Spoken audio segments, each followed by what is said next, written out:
Everyone knows about Costner's The Postman. Everyone knows about Cutthroat Island. But those were epic fails. Too obvious.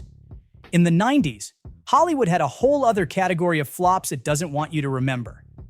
The ones so ridiculous, so pathetically doomed from the start, you almost have to laugh at how badly they went wrong. One of these disasters was tanked by its lead actor's coke-fueled meltdown. Another flopped so hard it took an entire studio down with it. And then there's the director who was so ashamed of what he made, he literally erased his own name from the credits. Alright, this one is hilarious. You've got Robin Williams, Billy Crystal, and Ghostbusters director Ivan Reitman. Warner Brothers thought this was guaranteed money. No way this flops, right? Well, about that. So, this movie was a remake of a French comedy. Billy Crystal got his hands on the script, called up Williams, and next thing you know, CAA packages the whole thing together. Reitman directing, huge budget, massive marketing push. Warner Brothers did not ask questions. One insider even admitted, when CAA calls and says, "We have a package, Father's Day with Williams and Crystal and Reitman," we say great. We don't scrutinize the production. Huge mistake. The movie was terrible. Warner Brothers was so confident it would be a hit that they just kept throwing money at it. Reshoots, marketing, anything to salvage it. But as that same insider put it, you can't fix something that's bad. And yeah, it was bad. This movie bombed hard. It went up against The Fifth Element, got destroyed, and then flopped again overseas. Robin Williams himself even admitted it, saying, "You have to make fun of Father's Day or Bicentennial Man. Popeye, I stand by." $85 million on a forgettable comedy that barely made $35 million. And this was just the start of Warner Brothers' terrible year. 1997 was not Warner Brothers' year. Right after Father's Day, they dropped Mad City, a John Travolta and Dustin Hoffman thriller that nobody saw. And I mean nobody. This was supposed to be big. Warner Brothers was on a roll with these high-concept A-list-driven movies, and Mad City had a stacked cast: Travolta, Hoffman, Alan Alda. It was lined up for a huge Cannes premiere, except they didn't finish editing it in time. So instead of debuting at the world's most prestigious film festival, it got dumped in November. It also didn't help that it opened against Starship Troopers and the Bean movie. Yes, Bean. You know your movie is dead when it's losing to Mr. Bean. And dead it was. $50 million budget only made $10 million. Warner Brothers lost about $40 million on this thing, and it was yet another massive sign that their two big stars equals instant blockbuster formula was not working anymore. Now let's talk about the movie that killed an entire studio. Reicher Entertainment was mostly a TV company, but in the late 90s, they decided to get into the big screen business. They dumped almost $400 million into movies, and they got nothing back. And their biggest disaster was Turbulence. This thing had every bad decision you could imagine. First, the script. Somehow, Reicher read this idiotic screenplay and thought, yeah, let's pay $1 million for this. Then, instead of hiring a real action director, they handed it to a 70-year-old TV veteran. Then, they cast Ray Liotta and Lauren Holly. Now, I don't know what was happening on set, but Lauren Holly gives one of the worst performances ever put on film. And Ray Liotta is in a completely different movie. There is zero direction here. He's chewing the scenery, the props, the air. When this movie hit theaters, critics obliterated it. Audiences didn't care. It opened at number 8 for the weekend. The Relic was the top movie, if that tells you anything. Reicher lost so much money they had to shut down their entire film division. And yet somehow, Turbulence still managed to get 2 direct-to-video sequels, because apparently even a movie that kills a studio still deserves a straight-to-DVD franchise. Alright, this one is a mess on every level. You've got a John Grisham script, a stacked cast, Kenneth Branagh, Robert Downey Jr., Robert Duvall, and Robert Altman directing. Sounds solid, right? Yeah, no. So this script actually started back in 1990, when Grisham was nobody. Producer Jeremy Tannenbaum paid him low 5 figures for it, and then Grisham exploded into one of the biggest novelists in the world. The Firm, The Pelican Brief, The Client, all massive hits. But nobody wanted the Gingerbread Man. Studios read the script and went, this is kind of generic. Branagh only signed on if he got director approval, and Altman stepped in, then immediately rewrote the entire script. Grisham hated what Altman did to it so much that he used a fake name in the credits. Apparently, Altman added profanity, a hurricane, and who knows what else. Then came the test screenings, and guess what? Audiences hated it. So Polygram hired a different editor to recut the whole movie and change the music. Altman lost it. He demanded his name be removed. Polygram refused, then released their cut, which somehow tested even worse. At that point, they just threw their hands up, put Altman's version back in, and decided to bury the movie out of spite. Kurt Russell had just made Stargate and was riding high, so when Soldier came along, he signed on for his biggest paycheck ever, $15 million. The studio thought this was going to be huge. It was even marketed as a Blade Runner spin-off because writer David Peoples had written both scripts. But then, Escape from LA bombed, and suddenly, Russell wasn't so hot anymore. The budget got slashed, and director Paul Anderson was stuck trying to make a big sci-fi action movie with less money. Anderson later admitted, "What I'd originally planned would have been much better ultimately than what we put on screen." No kidding. The final movie looked cheap, fans hated it, and the internet ripped it to shreds. It opened at number 5 behind Pleasantville and Apt Pupil. Russell later called it the movie you probably don't remember. Yeah, because nobody saw it.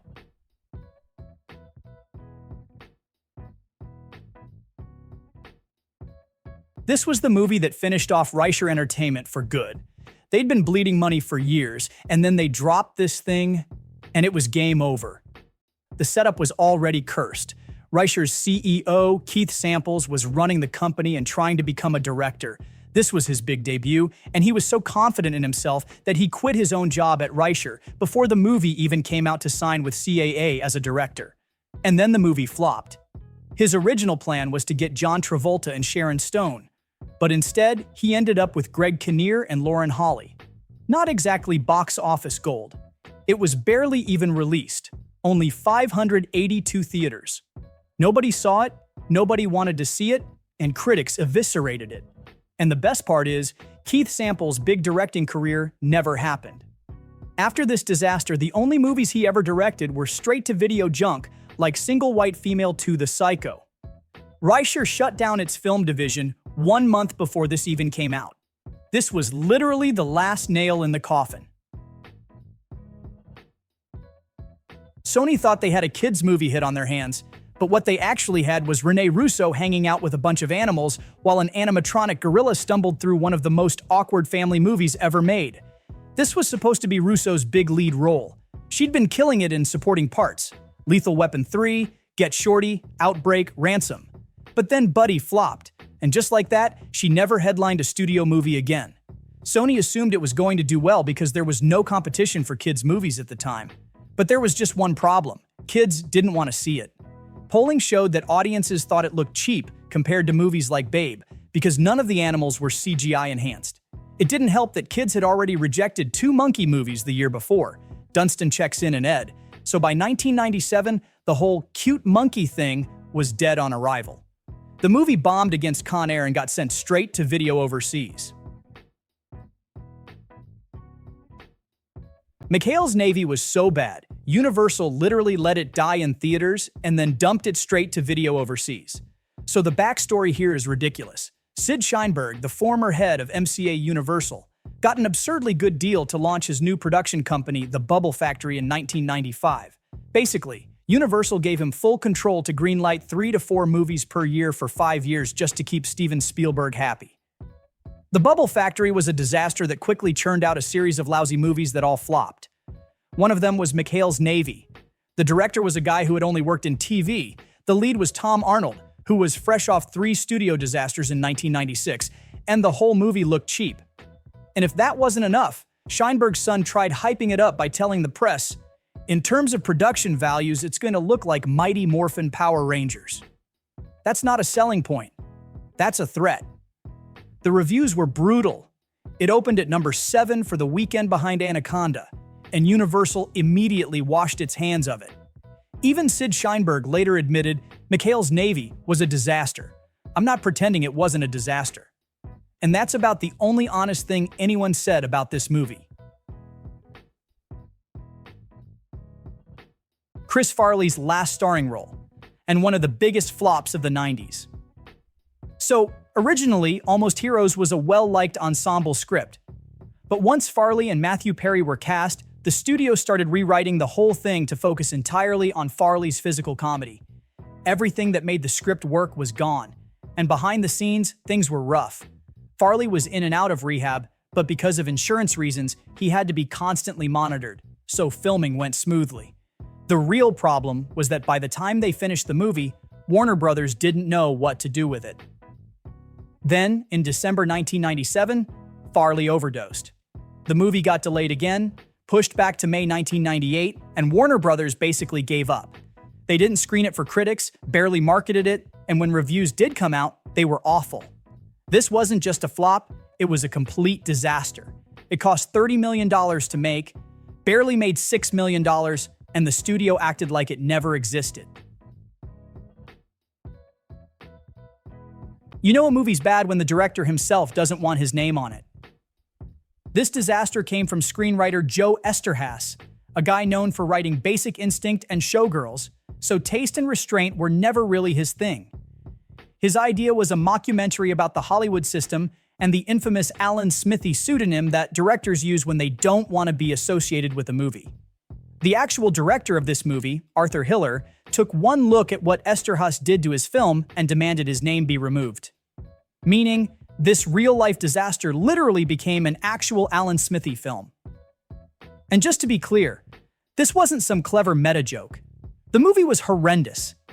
The studio panicked after test screenings, but Eszterhas kept cutting it down, adding rock music, making it worse. The result? A movie that cost $10 million and made just $52,000. That's not a flop, that's a crime scene.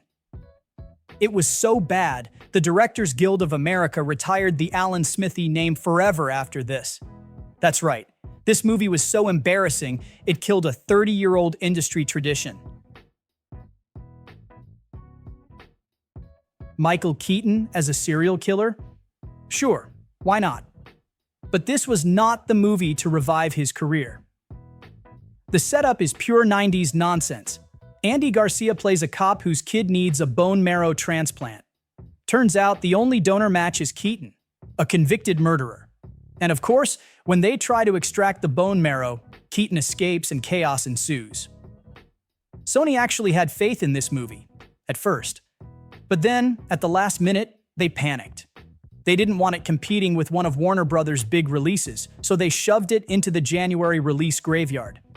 It opened against great expectations and Deep Rising, got obliterated, and was completely forgotten. It's sitting at 19% on Rotten Tomatoes right now. The script got shredded by 9 different uncredited writers, and according to the original screenwriter, the final version butchered everything he actually researched about childhood cancer. And just to really drive the nail in, by the end of 1998, Keaton was doing Jack Frost, and studios officially stopped building movies around him. This one was originally called The Flood, which made it sound like some big city-destroying disaster movie. But in reality, this was more of a heist thriller that just happened to take place during a flood. Paramount started worrying the title was setting the wrong expectations, especially since audiences were already getting burned out on disaster flicks after Dante's Peak and Volcano underperformed. So they pulled it from the schedule, changed the name to Hard Rain, did some reshoots, and dumped it in January. The classic move when a studio knows it has a dud. And then Christian Slater happened. Just weeks before the premiere, Slater went on an insane drug-fueled rampage. He punched a woman in the face, bit a guy, kicked a janitor in the stomach, and literally kicked a cop down a flight of stairs. Somehow, he only got sentenced to 90 days in jail. And he was allowed to delay his sentence so he could attend the premiere. Hard Rain got terrible reviews and opened 5th at the box office, completely crushed by Titanic, which was in its 5th week and still making money like it had just been released. In the 90s, Warner Brothers thought they could take on Disney in animation. That alone was mistake number 1. And their first big shot was Quest for Camelot, a movie that was doomed from the start. This thing was a total mess. The script had problems from day one, but instead of fixing them, Warner Brothers just shoved the movie into production. Then, midway through animating it, they stopped everything and reassigned most of the team to Space Jam. Because clearly, Michael Jordan and Looney Tunes needed more help than this movie did. By the time they got back to Quest for Camelot, the whole thing was such a disaster they straight up fired the director, threw out the script, and basically started over. The movie was delayed from 1997 to 1998, but somehow none of that scrambling helped. The animation looked cheap, the story was a mess, and the movie bombed hard. It lost the studio around $40 million, and the only good thing to come out of it? Warner Brothers was so humiliated that they backed off and gave Brad Bird way more freedom on the Iron Giant, which of course also bombed. Then came Osmosis Jones, then Looney Tunes back in action, and that was it. By 2003, Warner Brothers shut down their entire animation department. This was supposed to be a remake of the 1980 John Cassavetes movie, but absolutely no one was asking for that. The original was unrated, but a suitable family film. It had personality. This version had Sharon Stone and an R rating for violence. That's it. The movie got pushed back from summer 1998 to January. If you know anything about release dates, you already know exactly what that means. Sony was dumping this thing. No screenings for critics, no promotion, no hope. And it still flopped harder than anyone expected. It opened at number 15. Let me repeat that. 15. Not number 1, not top 5, 15.